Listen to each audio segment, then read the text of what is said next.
እንደው መልሳለኝ እንኳን ጠየቀኝ መልሳለኝ ለሱ ነገር አሁን ከዛ በኋላ ላይቭ ስገባ ልክ ይሄ ዘፈን አሌክስ ካወጣልኝ በኋላ ለኔ ሳይሆን ያው ልጅ ሚካኤል ነው ግን የኔን ዳይሬክትሊ ስሜን ጠርቶ ነው የተናገረውና ጸባለኝ ብሎ የተናገረው እዚቹ ሶፋ ላይ ቁጭ ብሎ ለኔ ነው ገግም ያለው እንግዲህ ማን ላይ ነው ለልጅ ሚካኤል ነው እኔ እስከማቀው ጓደኛዬ ቅርብ ጓደኛዬ ነው እስከማቀውና እዛ ዘፈን ላይ ግን በአየር በራሪ የሚለው ላይ የኔ ስም ተጠርቶ ነው አላጎበደድም ዝና እንደሱ ሲያምረኝ ብሎ ስሜን እንዳረፍተ ነገር ትርጉም እንዳለው ቃል ነው የተጠቀመው ከስር ግን ኤምሲ ይላልና እቺ ነገር ሾርኔው አለኔ ናት እንዲያልኩና ምናገርም ሰው አይደለም እኔ ሰላማዊ ሰው እንደሆንኩ ነው ብዙዎችም ሁሉንም ራፐር አርቲስቶች መጠየቅ ትችላለና ሰው ሳስታርቅ ነው የምታወቀው እድሜም ስለማይፈቀድ እድሜም ትልቅ ስለሆነ ይሄን ነገር ሰምቼ የሳምቦል ልደት ቀን ተገናኘንና ቆሜ አክብሬ ተነስቼ ሰላም ብየዋለሁ ይሄን ዘፈን ሰምቼ ማለት ነው እና እንደውም ትንሽ እንደማፈረም ነገር ብሏል ሰላም ሲለኝ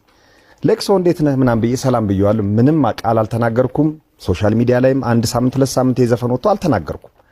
ሁለተኛ ዘፈን ሲመጣ ደግሞ እኔ አሁን የሰበሰብካቸው ልጆች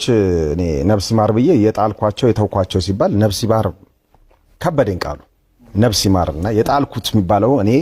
ታለንት ያለው ሰው ጣልኩ ሊባል አይችልምና የጣልኳቸው ሚዜ ሻሼ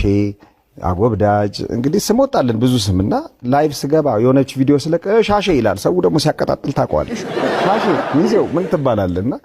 ከልክ ያለፈ ገነፈለና ብዙ ሰውም እንዳልኩ ቅድም የተናገረኝ በእንትን ይመስለኛል እነ ልጅ ሚካኤል እነ ቴዲዮ ወይ ራሱ አሌክስም የመጡበት ነገር አለ ዲስ ሲደራረጉ በሾርኔ ነው እኔ እስኪብርቶ ይገነፍላል ይቀርታ አልችልም እንደዛ ይመስለኛል እስኪብርቶ ይገነፍላል እውነት ነው ምልና ፊት ለፊት ነው መናገር እኔ ቦልድ ነኝ ፊት ለፊት ነው መናገረውና በዛ ላይ ደግሞ ይሄ ለምሳሌ የቤተሰብ ነገር ፐርሰናል ላይፍ ጋር የተገናኘ ምንም ነገር አላነሳውኝ ከፐርሰናል ላይፍ ጋር ስለ አሁን እናትህ እንደዚህ ምናምን እየተባለ ስድቦ አለ አይደል እንደዛ ነገር አላልኩኝም የተናገርኳቸው እያንዳንዱ ቃሎች እዚሁ አንተው ቤት ላይ መጥቶ ከተናገረው በራስ ቢያወሩ ባፍ ይጠፉ ነው የሚባለው ራስ ይጠፉ በለፈለፉ እንደዛ ነገር ራሱ ከራሱ ላይ ካወራው ላይ ተንተርሼ ነው የጻፍኩት ሁሉም ነገር ትንሽ ሰው የደበረው እንግዲህ የከሰራ አዝማሪ ስላልኩ ነው እኔም አዝማሪ ነኝ ግን ያወጣውበት ያለው ብር 7 ሚሊዮን ነው ስንት ብር አስገባበት ስለዚህ ከስራሃል ለማለት ነው እንጂ እንደ ስድብ አይደለም የሚጠቀምኩት እሷንም እዚች ቤት የተናገራት ናት ሌሎችም ቃሎች እንግዲህ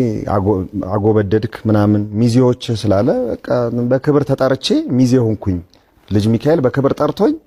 ፊቸሪንግ አሰራኝ ማለት ነው እንዳውም ከዚህ በኋላ ፊቸሪንግ የሚባለው ቃል ሚዜ ይባል እንዴ